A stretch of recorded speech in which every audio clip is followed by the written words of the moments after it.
I was 15 the first time I lied to my parents about where I was going. I wasn't sneaking off to a party or trying to see a girl. They would have expected that. No, my lie was different. I told them I was staying the weekend with a friend.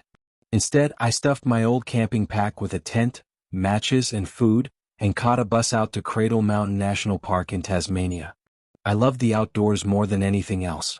I'd spent years reading survival manuals, studying trail maps, and watching bushcraft videos on a scratched laptop screen. But the real reason?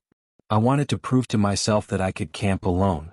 Not just near a road or in a caravan park, but deep in the forest where no one could find me. That decision still haunts me. It was late September, just before spring had fully woken up the bush. The trails were wet, slick with moss, and the forest seemed endless. Towering King Billy pines leaned over me like silent sentinels. Their branches knotted together so thick in some spots that the daylight dimmed to a green twilight. By mid-afternoon, I was already far off any marked path. I wanted solitude and I found it. I pitched my tent near a shallow stream and spent hours just walking, running my fingers over tree bark, listening to birds. But as the sun started to drop, something shifted. The forest grew unnervingly quiet. Not just the casual pause of wildlife settling down for the evening, but absolute silence. No whipbird calls, no rustling of wallabies in the undergrowth, not even the stream I had been following. It was as if someone had pressed mute on the whole world. At first, I thought it was my imagination. A faint snap of a twig to my right. Then another, closer. Probably a possum, I muttered under my breath, though my voice sounded strange in the still air. Then I heard it. Clear, human, and impossible to mistake. "Hey, come here." My stomach clenched. I froze, my eyes darting through the trunks and shadows. There was no one.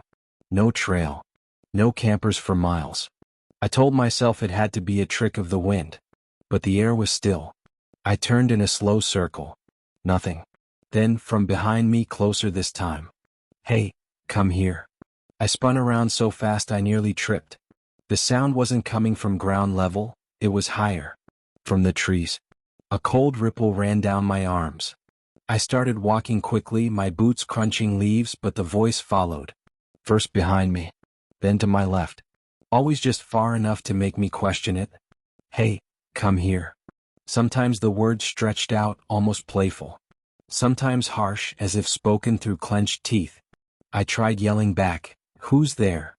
My voice cracked, betraying the fear rising in my throat. No reply. Only silence. Then the voice again, closer. By now, the shadows of the forest had turned almost black. I couldn't see far ahead. My flashlight beam shook wildly as I ran, stumbling over roots, scraping my arms on bark. I stopped only once, gasping for breath, trying to steady myself. My heart hammered so loudly I almost didn't hear it. Right behind me, so close I felt the hairs on my neck rise. "Hey, come here." I whipped around. No one. Panic drove me forward. My only thought was to find open space, somewhere I could see the sky. After what felt like forever, I burst through a wall of trees. Ahead stretched a lake, its surface black as glass. The sight should have brought relief, but something about it was wrong. The water was too still, as though holding its breath. I crept toward the shoreline, trying to calm myself. The silence deepened until I could hear blood rushing in my ears. That's when it started. A laugh. Not a friendly chuckle, but a twisted, jagged sound that split the quiet like a knife. Then another.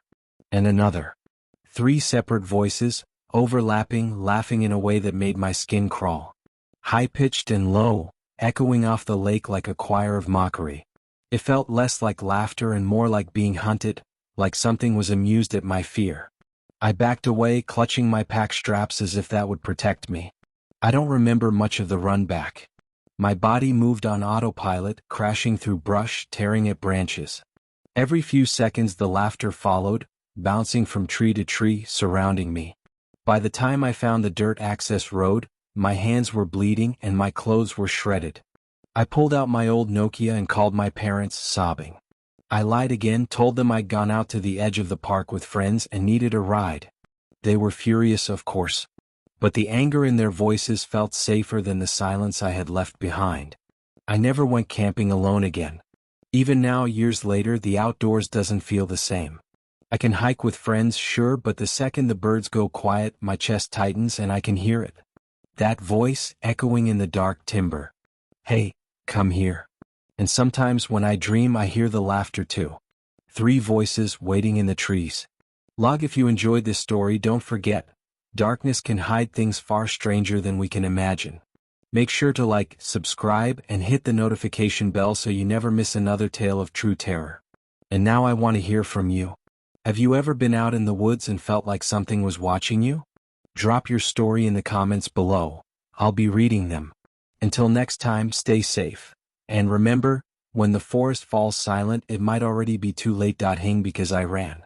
Laughing because maybe, just maybe, they're still out there, waiting for me to come back.